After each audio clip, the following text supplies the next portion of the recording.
You're listening to the Intrepid radio program with Scotty Roberts. Intelligent talk.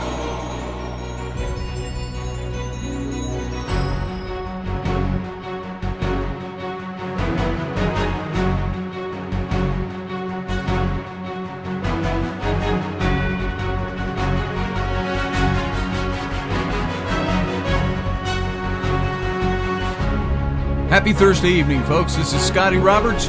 You're listening to my show, the Intrepid radio program, right here on the Odyssey Radio Network. You are also watching it in simulcast in video and joining the live chat room over on my YouTube channel. That's youtube.com/Mr. Scotty Roberts. And I've said it before, you don't have to join the chat room, but if you want to watch the video and see the conversation going on, come on over and take a peek. Nobody will even know you're there unless you announce yourself. So the chat room is a fun place. People contribute to the show, and there's other things going on there as well, as chat rooms do. So come on over and join the Intrepid family over on the YouTube channel. And if you're not subscribed, subscribe to my YouTube channel, and then click on the little bell icon, and that will give you notifications when this show comes on live, or when we do any live streams or anything like that, as in Sunday mornings. Now, it's Thursday, not Friday, but I'll go ahead and announce Sunday. Every Sunday morning at 9 a.m. Central Standard Time. That's 10 a.m. out east. That's 7 a.m. on the left coast. We do It's Sunday, and it's Sunday morning, just casual talk. We go live on the channel. It's not broadcast on Odyssey Radio. And we do tarot readings and things like that and talk about other things of the day. So you can join us every Sunday morning for that. Now, tonight we're going to continue on our series on Native America and the conquering of the American West.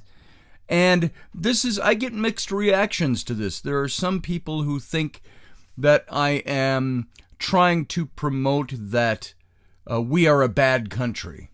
I'm doing nothing of the sort. Now, our country has done bad things in its history. They have treated people badly. We've done operations since our more ancient history of our country, even in the 20th and the 21st century. We're not a perfect nation. But I will tell you this, what we are is a nation that promotes equality, liberty, and freedom above everything else. That is why the rest of the world is clamoring to either be us, be like us, join us, integrate into us, rather than try to dismantle us. Our enemies try to dismantle us, but we are the last bastion of hope in the world. And whenever you have human beings in charge of anything, they're going to corrupt it. Now, human beings, I'm still mixed on the whole idea. I was brought up, of course, in my training and in the church to believe that all people are innately sinful and have no favor in God, but in God's eyes. But that doesn't mean, if you believe that we are not good creations. It means we do bad things. And there was a positional, not to get into theology, but positional and experiential place that you stood before God. Your position before God was one of a sinner that needed salvation, that needed a Savior. This is according to, of course, Baptist theology. Your position with God was this. He saw you through the light of, you are a sinful creation who needs a Savior. For whatever reasons you want to ascribe to it theologically, which I'm not getting into. But then you were also an experiential being. Your position was a straight linear line. Your experience day to day was like a roller coaster, up and down. And so sometimes you were very good, sometimes very bad, if you want to put it in those simplistic terms. So the same thing with the United States. Positionally, we are a good country. Our Constitution is good. Our founders were genius futurists who knew that each successive generation was going to add to and refine that freedom, refine that equality. And it took, what did we say? Hail back to Abraham Lincoln at the Gettysburg Address during the Civil War, where he said, 77 years ago, our fathers brought forth on this continent a new nation. So 87 years later was when Abraham Lincoln declared the Emancipation Proclamation. He was meant to hurt the South. It was meant to fight slavery. It was meant all those things. And then a few years later, they had the 13th Amendment, which freed all slaves.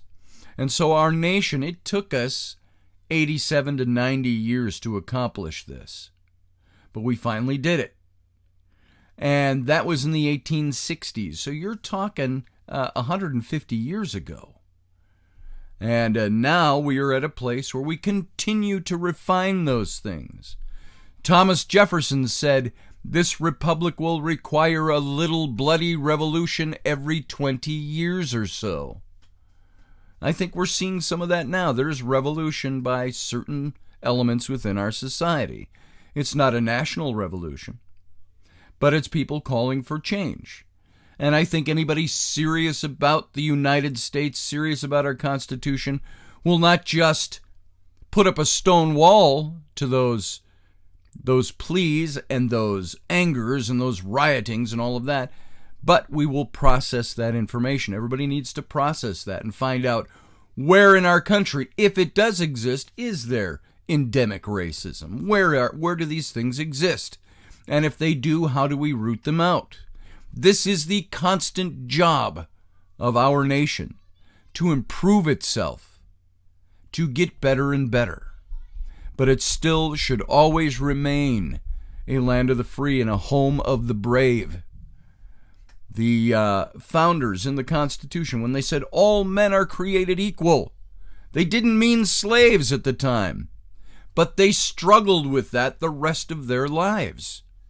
And you had some of the most prominent ones. George Washington, as we talked about a few weeks ago, freed his slaves. Now, it wasn't until his death, and it was in his will, and his wife actually was the one who did it, they freed their 153 slaves. Thomas Jefferson, and by the way, Washington, as we talked at the time, he had difficulties being able to do that. His family resisted him. The legalities of the day did not allow him to do that. And so he eventually did it. Thomas Jefferson, under those same legalities, same family structure, but Jefferson was a racist. He saw the black men, black women as the black race, black part of the human race, to be accurate, as less superior. But he changed his views toward the end. But he only freed 7 of his 600 slaves. But they were all a vital part of they were all artisans, craftsmen, workers, the whole range of them came from Jefferson's estate. And so these guys struggled with that problem because they lived in a paradigm when they founded the country where slavery was a thing. And then they found this is inconsistent with our message.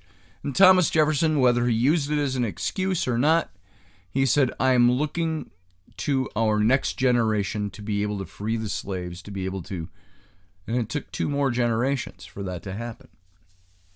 But we did it. The United States is a bastion of hope to the world. And it still is, despite all our imperfections. And our imperfections are not what we capitalize on. We don't hide them under the rug, but at the same time, that is not who we are. That is part of how we got to where we are. And we will continue to grow as a nation, and will continue to evolve as a nation, or we will continue to discontinue to exist. The way our government treated the Native Americans in this country was nothing less than the British colonialism they said they were escaping from during the Revolution. It was colonialism. It was empiricalism. It was, we've mentioned it every day, manifest destiny, they claimed. It's our manifest destiny from God to take over this whole continent. So they colonized the whole continent. They made it their empire, the United States Empire. And the way they treated the Native Americans was wrong. Many people in the day knew it was wrong. The only people fighting for it were the people who wanted the land beneath those tribes. And they found ways to take it, which again doesn't make it right, but that has been a world paradigm since the beginning. The history of humanity, as I've always said, is the history of war. We're always trying to take something, always trying to protect ourselves, always trying to expand our borders. It's a power thing. In the United States, they were saying we've got to own the whole continent, sea to shining sea. And they accomplished that. There were probably good reasons for doing that, but carried out in very bad ways. And you had some very good people, as we saw with the one officer who said, these 2 Indian men who are guiding me to this fort, I've never seen more superior people than these 2 people. And it changed his mind about how he was taught to believe about the Native Americans, the Indians, the savages. Because of 2 good men. 2 good men was all it took to change his mind. They were so decent and so right in the way they acted, and so honorable, that they changed this Indian hater's heart. So we had good people in the United States performing these deeds. We had very bad people. The only good Indian is a dead Indian, said Sheridan. Sherman said, I will get you your land to live on. I will make sure you can go back to your home and live there. Even though he didn't deed it back to them, he didn't have the power to do that, he got them back home. There were good people along the way. Many of the Indian agents were good people, even though you'll see throughout this series that there were many Indian agents that, screw the Indian, they were out to line their own pockets. And they did that. So all this to say is that the conquering of the American West was just that. It was a conquering, a taking away, a conquest of, a subjugation of the Native American peoples. Is that a good thing by today's standards? No, it's not.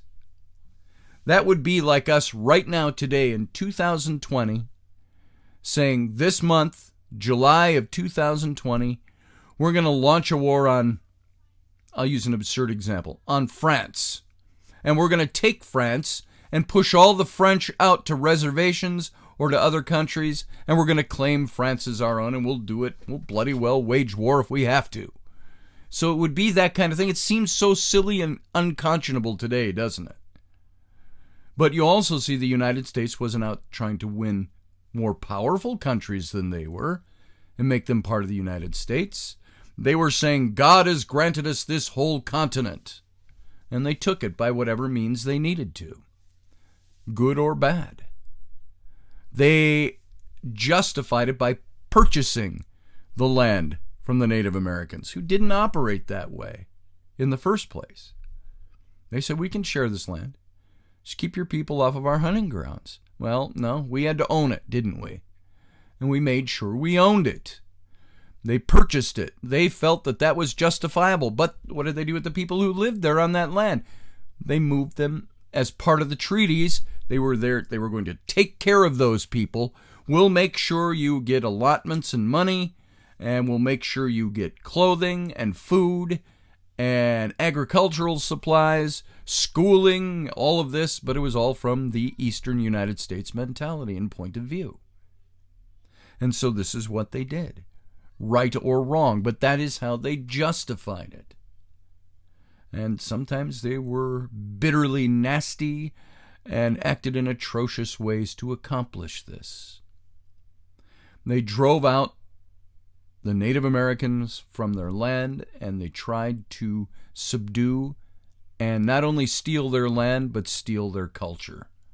They wanted to inculcate them into Eastern United States, European, if you will, ways. European being the roots of Eastern United States. And they accomplished that.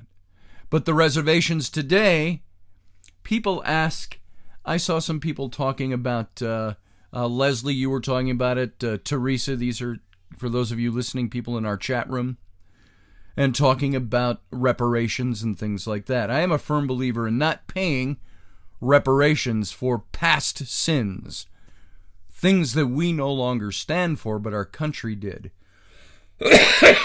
Pardon me.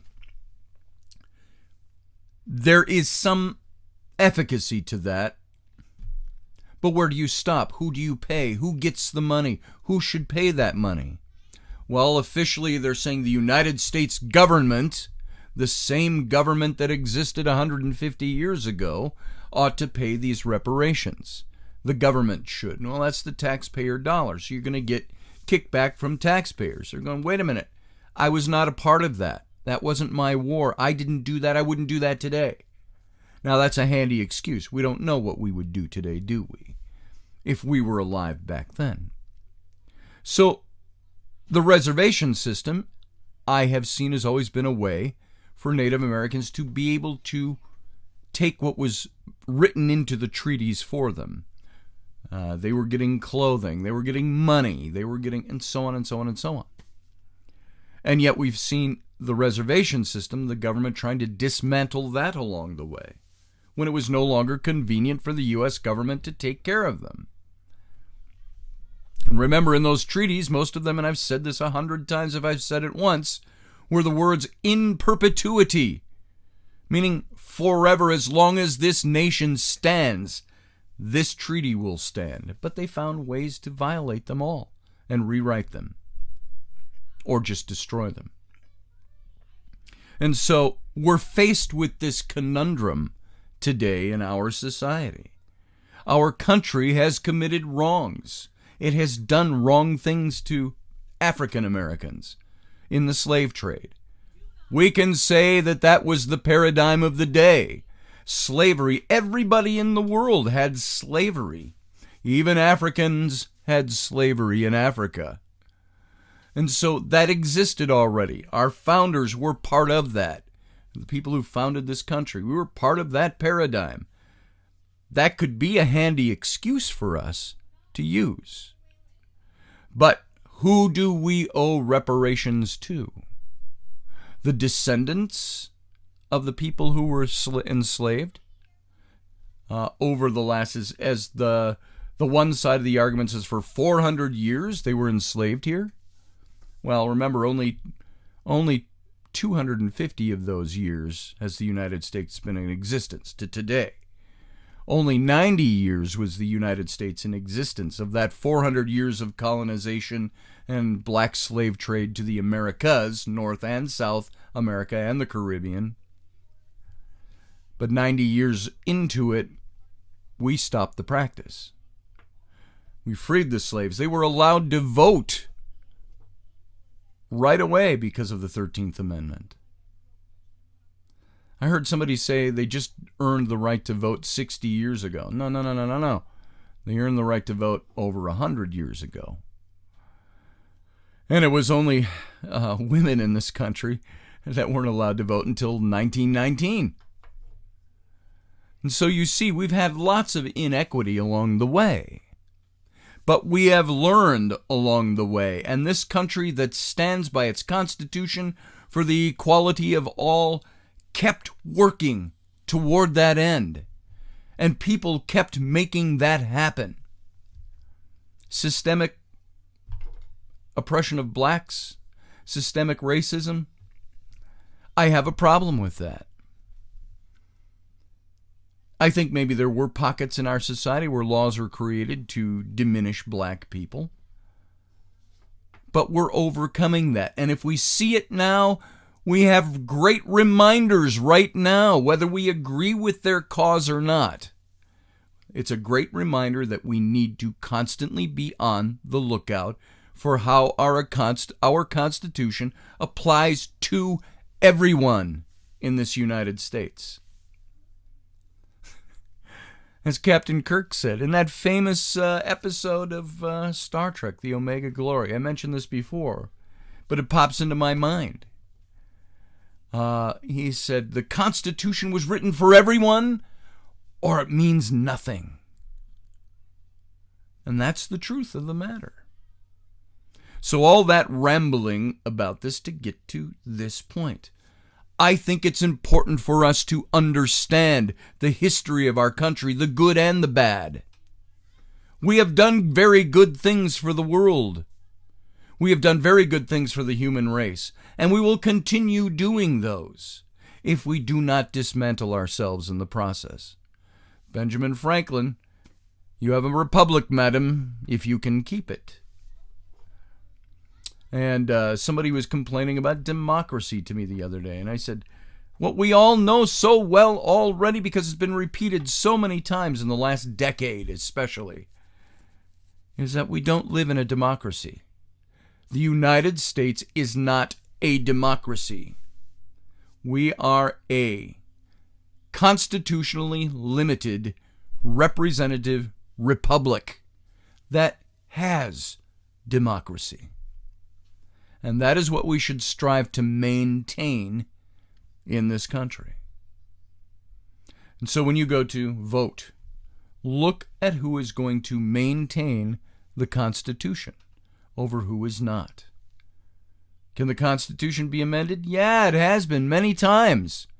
But the founders made that a very difficult, long process.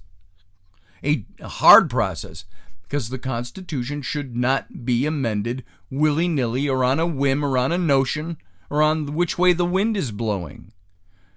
That's why they said 2/3, I think it is, of the states need to ratify any amendment to the Constitution. And that's an arduous process. So, here we are today. By the way, yes, it's a do-rag Thursday. That's not a regular thing. I just happened to put a do-rag on this morning. And or maybe you can call it a headscarf if you want, because it's not technically a kerchief.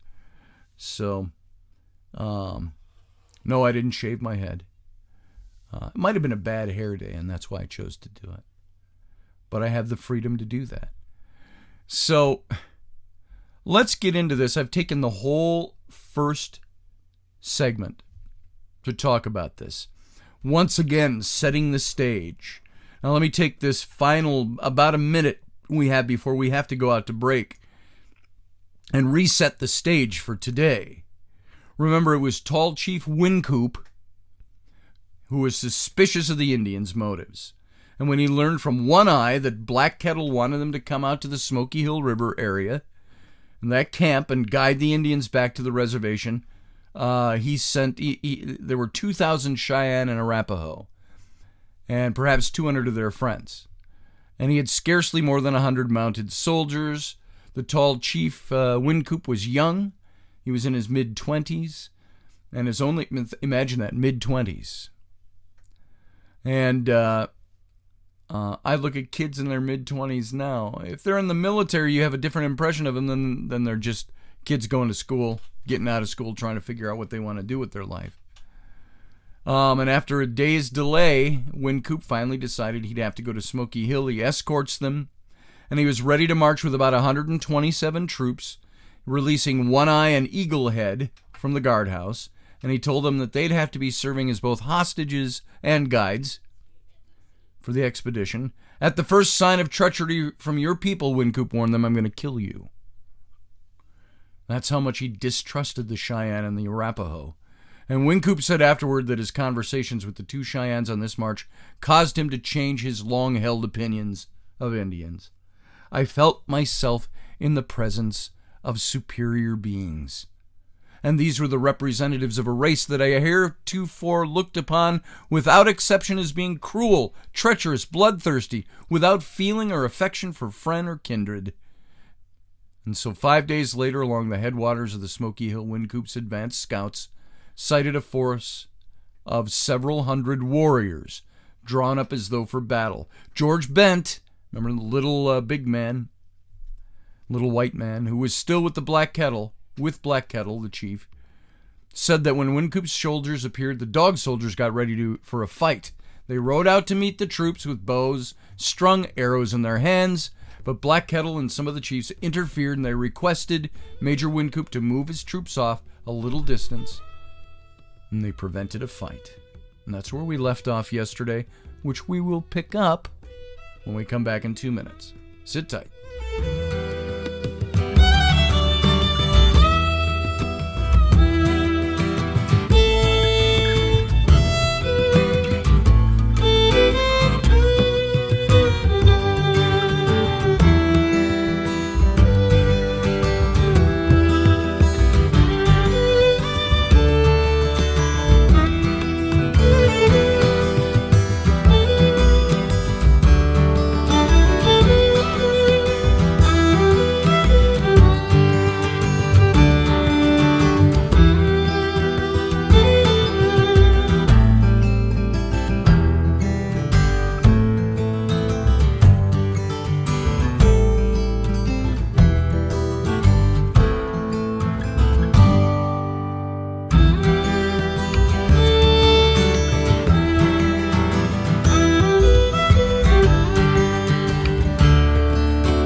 Are you looking for a really awesome and amazing graphic designer? How about an illustrator or a photographer? This is Rainey Roberts, and I wanted to tell you how you can get my designer, illustrator husband, Scotty Roberts, to work for you on your project. Do you have an awesome self-published book but no cover, or even worse, a cover that really sucks? Do you need a kick-ass logo for your company or some f***ing awesome graphic designs for your ads or website? Then get in touch with my husband for the best f***ing awesome kick-ass design and illustration. He knows his stuff, and he's been at this for more years than I've been alive. Go to ScottAllenRoberts.com. That's Scott with 2 T's, ALANROBERTS.com to take a look at his online portfolio of work, or call 651-468-8115. Now go out and kick some ass with some kick-ass graphic design. Hire my dad so he can take me to Disneyland. All right, folks, thanks for sitting there and waiting through the break. This is Scotty Roberts. You're listening to the Intrepid radio program right here on the Odyssey Radio Network. That's ODYSY1.com.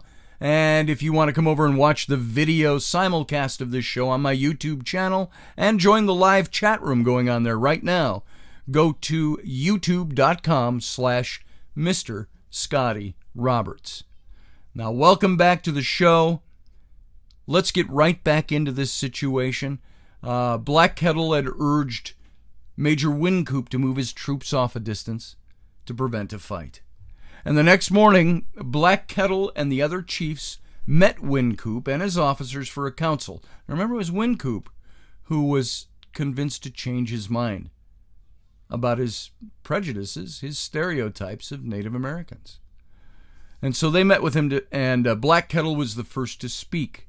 Bull Bear, a leader of the dog soldiers, said that he and his brother Lean Bear had tried to live in peace with the white men, but that the soldiers had come without cause or reason and killed Lean Bear. Remember that incident? We talked about that yesterday. He rode in with his best blue coat and his medal that Abraham Lincoln had given him, and papers in his pocket, and as he rode up, he was fired upon and killed. The Indians are not to blame for this fighting, Black Kettle added. I'm sorry, this is Bull Bear. And the white men are foxes, and peace cannot be brought about with them. The only thing the Indians can do is fight them. Little Raven of the Arapaho agreed with Bull Bear, and he said, "I'd like to shake hands with the white men," he said, "but I'm afraid they do not want peace with us." One Eye asked to speak then, and he said that he was ashamed to hear such talk. And he risked his life to go to Fort Lyon. And he said, and he pledged his word to Tall Chief Wynkoop that the Cheyenne and the Arapaho would come in peacefully to their reservation. "I pledged the Tall Chief my word and my life," One Eye declared. "If my people do not act in good faith, I will go to the whites and fight for them. And I have a great many friends who will follow me." Wynkoop promised that he would do everything that he could to stop the soldiers from fighting the Indians.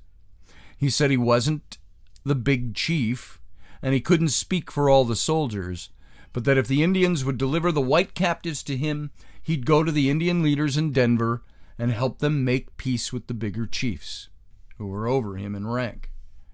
Now Black Kettle, who'd been listening silently through the proceedings, immovable with a slight smile upon his face, according to Wynkoop, he arose and said that he was glad to hear Tall Chief Wynkoop speak.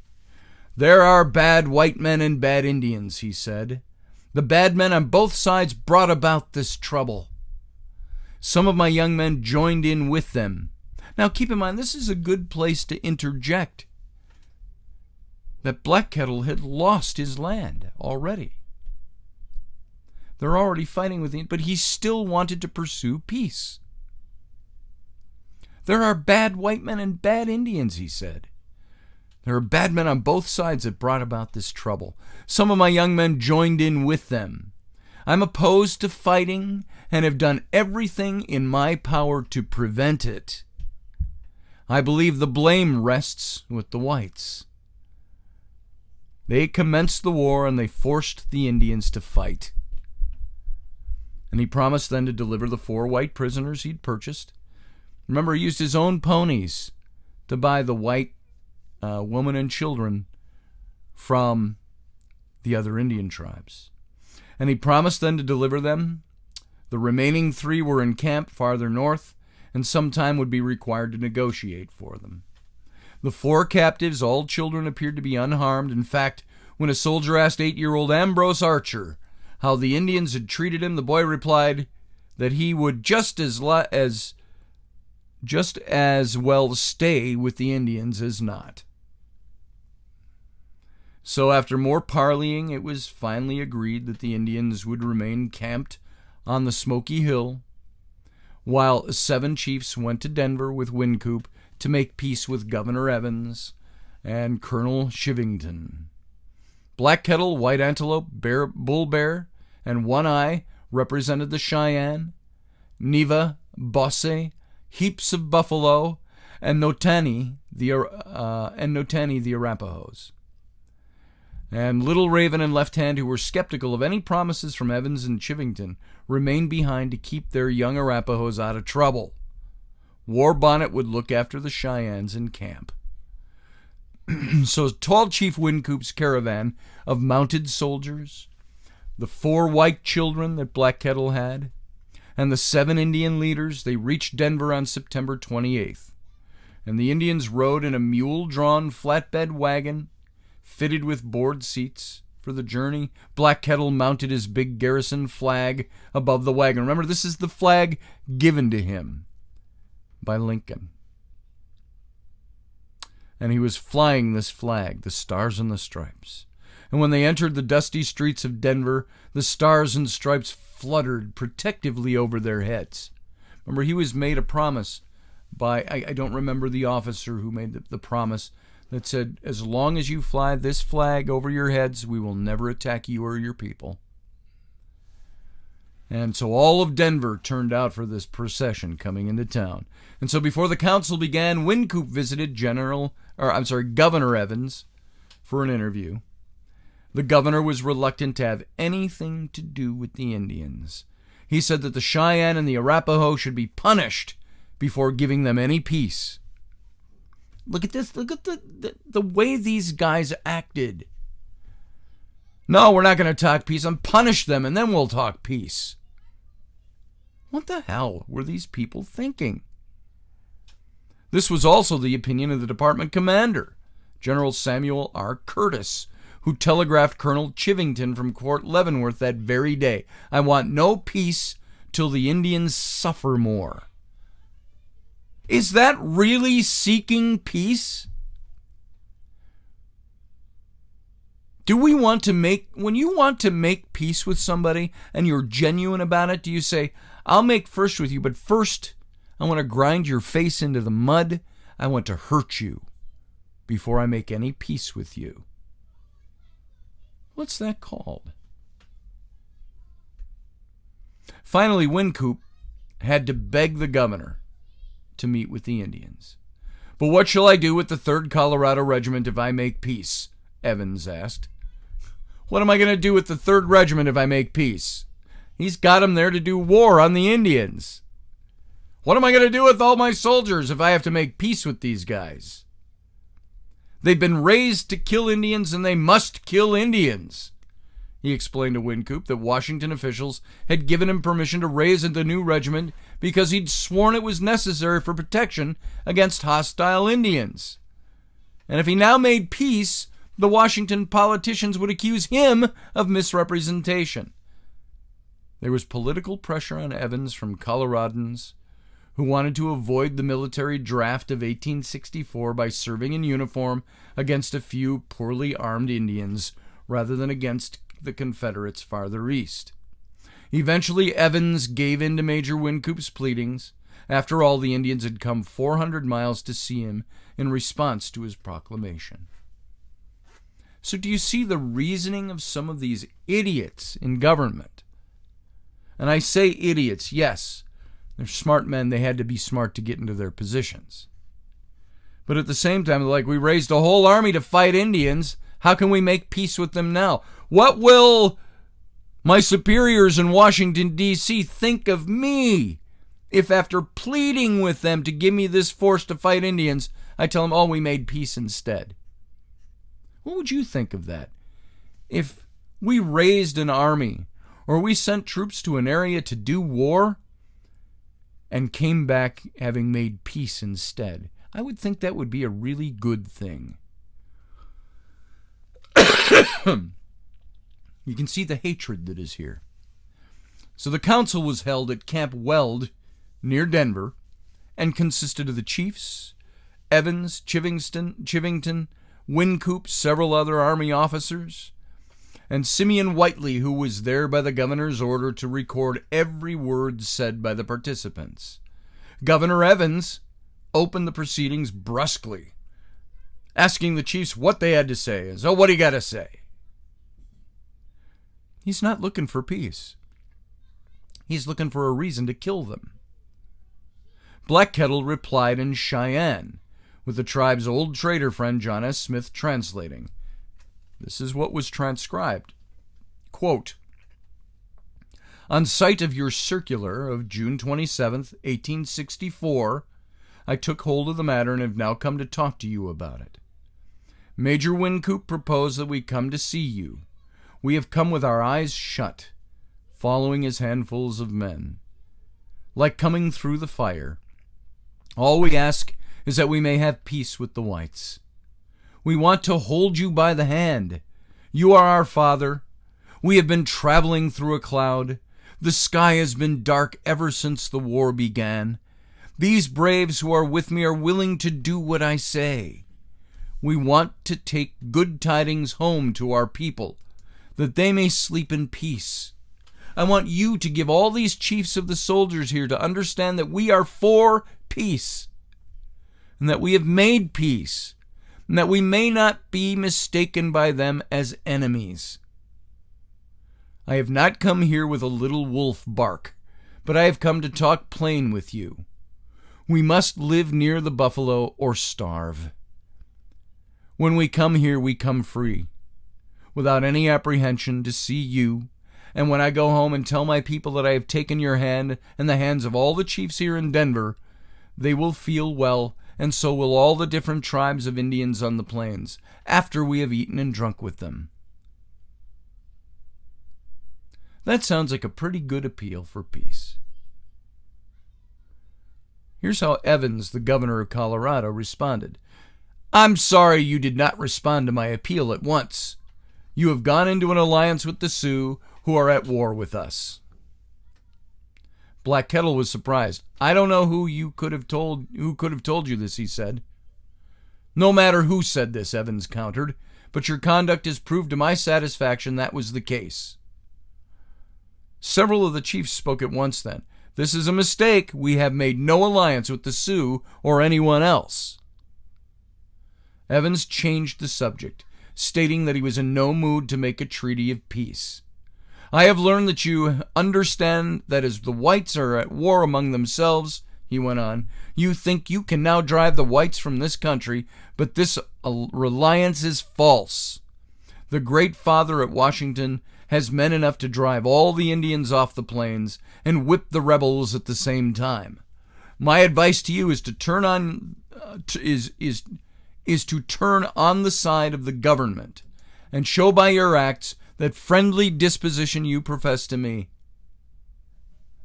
It is utterly out of the question for you to be at peace with us while living with our enemies and being on friendly terms with them. White Antelope, the oldest of the chiefs, now spoke. I understand every word you have said and will hold on to it.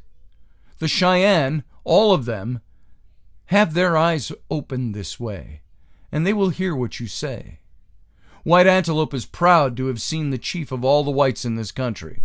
He will tell his people, ever since I went to Washington and received this medal, pointed to it on his chest, I have called all white men as my brothers.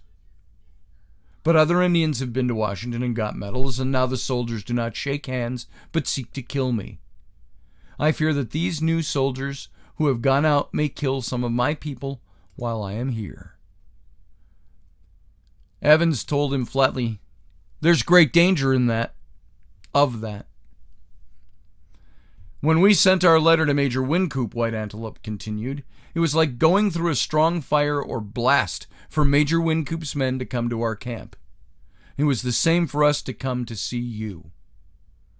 Governor Evans now began to question the chiefs about specific incidents along the Platte, trying to trap some of them into admitting participation in raids. See how hungry they were to kill off the Indians.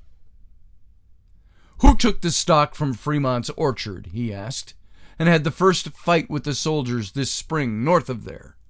Before answering that question, White Antelope replied boldly, I would like for you to know that this was the beginning of the war, and I should like to know what it was for. A soldier fired first. The Indians had stolen about 40 horses, Evans charged. The soldiers went to recover them, and the Indians fired a volley into their ranks. White Antelope denied this. They were coming down the Bijou, he said, and found 1 horse and 1 mule. They returned 1 horse before they got to Jerry's to a man, then went to Jerry's expecting to turn the other one over to someone. Then they heard that the soldiers and the Indians were fighting down the Platte. Then they took fright and all fled. Who committed depredations at Cottonwood? Evans demanded. The Sioux. The Sioux. What band? We do not know, was the response. What are the Sioux going to do next? Demanded Evans. Bull Bear answered the question. Their plan is to clean out all this country, he declared. They are angry, and they'll do all the damage to the whites they can. I am with you and the troops to fight all those who have no ears to listen to what you say. I have never hurt a white man. I am pushing for something good. I am always going to be friends with whites. They can do me good. My brother, Lean Bear, died in trying to keep peace with the whites. I'm willing to die the same way and expect to do so. And there seemed a little more to discuss. The governor asked Colonel Chivington if he had anything to say to the chiefs. Chivington arose. He was a towering man with a barreled chest and a thick neck, a former Methodist preacher who had devoted much of his time to organizing Sunday schools in the mining camps. And to the Indians he appeared like a great bearded bull buffalo with a glint of furious madness in his eyes. I am not a big war chief, Chivington said, but all the soldiers in this country are at my command. My rule of fighting white men or Indians is to fight them until they lay down their arms and submit to military authority. They, the Indians, are nearer to Major Wynkoop than anyone else, and they can go to him when they're ready to do that." And so the council ended, leaving the chiefs confused as to whether they had made any progress toward peace or not. Who's resisting peace? Ask yourself after listening to that exchange. Who's pursuing peace and who was not? The white soldiers didn't want peace. They wanted subjugation and death. They were sure of one thing, the Cheyenne and the Arapaho. The only real friend they could count on amongst the soldiers was tall Chief Wynkoop. The shiny-eyed eagle Chief Chivington had said they should go to Wynkoop at Fort Lyon, and that is what they decided to do. So now we broke up our camp on the Smoky Hill and moved down to Sand Creek, about 40 miles northeast of Fort Lyon, George Bent said. From this new camp, the Indians went in and visited Major Wynkoop, and the people at the fort seemed so friendly that after a short time, the Arapaho left us and moved right down to the fort, where they went into camp and received regular rations. Everybody got along. Thank goodness for Wynkoop, remember, once again, whose mind had been changed by seeing the character and integrity of two Native American men. So Wynkoop issued the rations after Little Raven and Left Hand told him the Arapaho would find no buffalo or other wild game on the reservation, and they were fearful of sending hunting parties back to the Kansas herds. And they may have heard about Chivington's recent order to his soldiers, "Kill all the Indians you come across." That was Chivington's orders. Wynkoop's friendly dealings with the Indians soon brought him into disfavor with the military officials in Colorado and Kansas. Say it ain't so.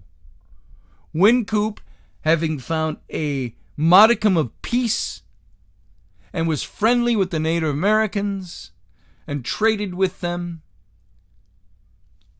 soon fell into disfavor with all the military officials in Colorado and Kansas. Why? Because he wasn't killing Indians. He was reprimanded for taking the chiefs to Denver without authorization. He was accused of, quote, letting the Indians run things at Fort Lyon, end quote. On November 5th, Major Scott J. Anthony, an officer of Chivington's Colorado Volunteers, arrived at Fort Lyon with orders to relieve Wynkoop as commander of the post. One of Anthony's first orders was to cut the Arapaho's rations and to demand the surrender of all their weapons. They gave him 3 rifles, 1 pistol, and 60 bows with arrows. A few days later, when a group of unarmed Arapaho approached the fort to trade buffalo hides for rations, Anthony ordered his guards to fire on them. They were unarmed. They were there to trade buffalo hides for rations. They were unarmed. Anthony laughed when the Indians turned and ran. He remarked to one of the soldiers, quote, that they had annoyed him enough and that was the only way to get rid of them, end quote. The Cheyenne, who were camped on the Sand Creek, heard from the Arapahos that an unfriendly little red-eyed soldier chief had taken the place of their friend Wynkoop. In the deer-rutting moon of mid-November, Black Kettle and a party of Cheyenne journeyed to the fort to see this new soldier chief. His eyes were indeed red, the result of having had scurvy, but he pretended to be friendly. Several officers who were present at the meeting between Black Kettle and Anthony testified afterward that Anthony assured the Cheyenne that if they returned to their camp at Sand Creek, they would be under the protection of Fort Lyon. He also told them that their young men could go east toward the Smoky Hill to hunt buffalo until he secured permission from the army to issue them winter rations.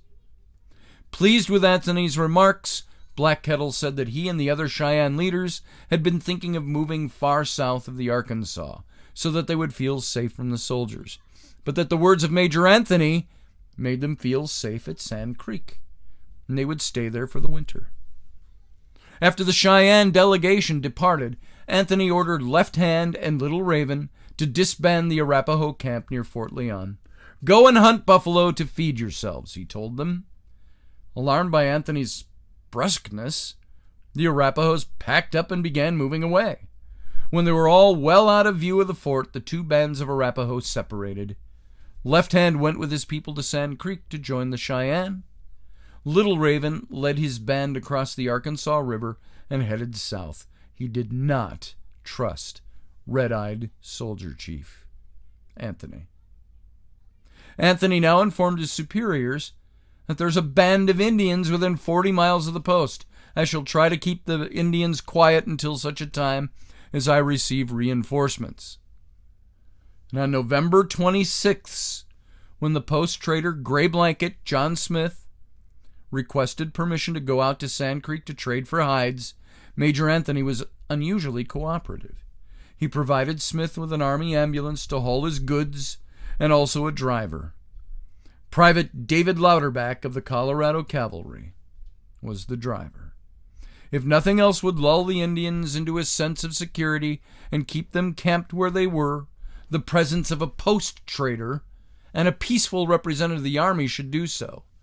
You see, there's a plot building here with Anthony. 24 hours later, the reinforcements which Anthony said he needed to attack the Indians were approaching Fort Lyon. They were 600 men of Colonel Chivington's Colorado regiments, including most of the 3rd, which had been formed by Governor John Evans, as Evans himself said, for the sole purpose of fighting and killing Indians. So when the vanguard reached the fort, they surrounded it, and they forbade anyone to leave under penalty of death. And about the same time, a detachment of 20 cavalrymen reached William Bent's ranch a few miles to the east. They surrounded Bent's house and forbade anyone to enter or leave.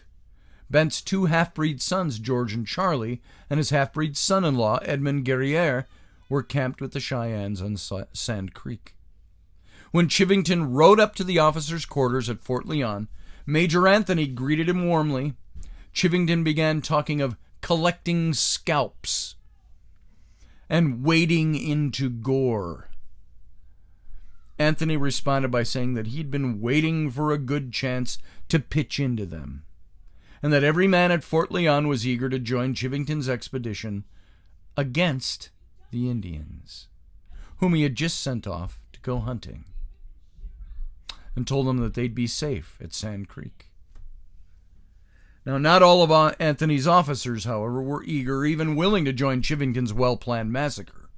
Captain Silas Soule, Lieutenant Joseph Kramer, Lieutenant James Connor, they all protested that an attack on Black Kettle's peaceful camp would violate the pledge of safety given the Indians by both Wynkoop and Anthony, and that, quote, it would be murder in every sense of the word, and any officer participating would dishonor the uniform of the United States Army. Chivington became violently angry at them and brought his fist down close to Lieutenant Kramer's face. "Damn any man who sympathizes with Indians," he cried. "I have come to kill Indians and believe it is right and honorable to use any means under God's heaven to kill Indians." This is the attitude. This is the paradigm that the Native Americans were fighting. Soule, Kramer, and Connor had to join the expedition or face a court-martial, but they quietly resolved not to order their men to fire on the Indians except in self-defense. So at 8 o'clock on the evening of November 28th, Chivington's column, now consisting of more than 700 men by the addition of Anthony's troops, moved out in columns of 4s. 4 12-pounder mountain howitzers accompanied the cavalry. Stars glittered in a clear sky. The night air carried a sharp bite of frost. For a guide, Chivington conscribed 69-year-old James Beckwourth, a mulatto who had lived with the Indians for half a century. Medicine Calf Beckwourth tried to beg off, but Chivington threatened to hang the old man if he refused to guide the soldiers to the Cheyenne Arapaho encampment at Sand Creek. As the column moved on, it became evident that Beckworth's dimming eyes and rheumatic bones handicapped his usefulness as a guide. At a ranch house near Spring Bottom, Chivington stopped and ordered the rancher hauled out of his bed to take Beckworth's place as a guide. The rancher was Robert Bent, the eldest son of William Bent. All three of Bent's half-Cheyenne sons would soon be together at Sand Creek. And I got to stop there for tonight. We're going to pick this up tomorrow, and you'll see what happened at Sand Creek at the hands of Chivington. While Black Kettle flew the American stars and stripes above his teepee because he was promised protection and safety as long as he did. So that's all we got for tonight, folks. We'll see you back here tomorrow. Take a 23-hour break. See you then. Sit tight.